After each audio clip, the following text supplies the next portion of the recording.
What's up everybody, TechChucker here, and today's diorama tip is a really cool one. You've probably seen dioramas all over the place with grass and moss all over the place, and you're probably thinking, dang, that is so cool looking, I want to do that. And you know what? You can, because it is so easy. And we're going to go through some of the easiest methods on how to do this, and then you can go ahead and try this out on your projects next. So let's go ahead and get right on into it. We need to start off with stuff you need. You're going to need some Elmer's glue or PVA glue, some water, a small paintbrush, obviously your diorama, a sheet of paper, and then some fine flock. I go with darker green, but you can go with pretty much any color that you like. What to do? The first thing to consider when you're just getting started with this is where are you going to put the moss?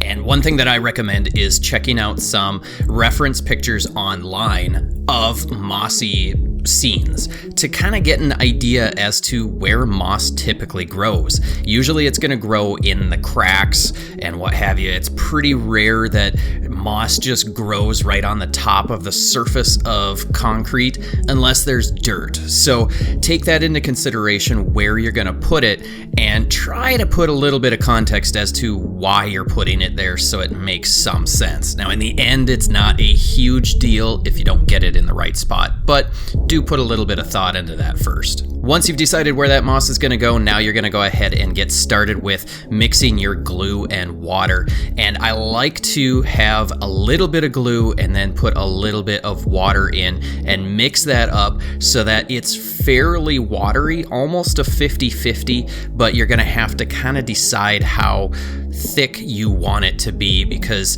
if you don't care how much control you have, go ahead and make it really thin. If you really want to make sure that it's going in specific spots, go a little bit thicker. Then go ahead and brush that glue on with your paintbrush, and then you're going to take your flock. I put it in a nice little bowl and grab a spoon so that way then I can dump it on where I want it to go. Just being careful to not, you don't need to put a ton on there because it's gonna get pretty good coverage pretty quickly. And then go ahead with that piece of paper underneath your dio, you are going to tap that excess off and use that piece of paper to kind of funnel it back into your bowl, and you can keep doing that. So I usually start with one area, do that, and then move on to the next area and just keep on going. One thing that can look really cool is putting moss right in the cracks of your bricks. And this is just about the exact same method, but when you're mixing your glue, you want the glue to be a little bit thicker so that way then it's not dripping. So when you mix that glue, put a little bit less water, get that stirred up really good, and then using that small brush, you're gonna brush in the cracks, being very careful not to get the glue anywhere but in the cracks. Wherever you get that glue is where your flock is going to stick. Once you're satisfied, and you don't have to do the entire piece right away, but once you're satisfied, go ahead and take your spoon and put some of that flock on, and then again, making sure that that piece of paper is under your project, then go ahead and pour that excess off, tapping a little bit so that it comes off, and you're good to go. Continue getting all of those cracks done until you are satisfied with how much you've got on there. When you are completely done with putting the flock on,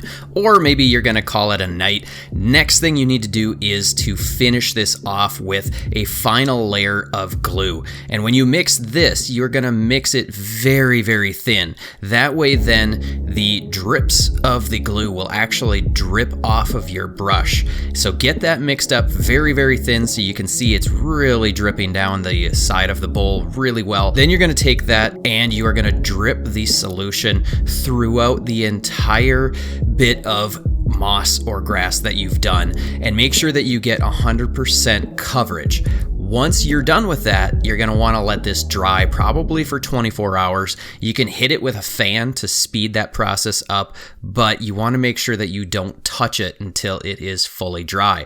And once it is dry, that is going to stay in place without, I mean, you may have a couple pieces chip off, but it's going to stay there. There you have it, folks. I hope you enjoyed this diorama tip. Like you saw, it is super easy to do a very basic grass or moss on your diorama projects. So give it a try on your next one. Yes, there are lots of other methods of being able to do this and much more complex ways of adding a little bit of paint to get a little bit more depth and whatnot. But I wanted to show you the very easiest method that I know of so that you can get started with your own grass on your own projects. So make sure you hit that like button, hit the subscribe button if you haven't already, and the bell notification, and I will see you in the next video.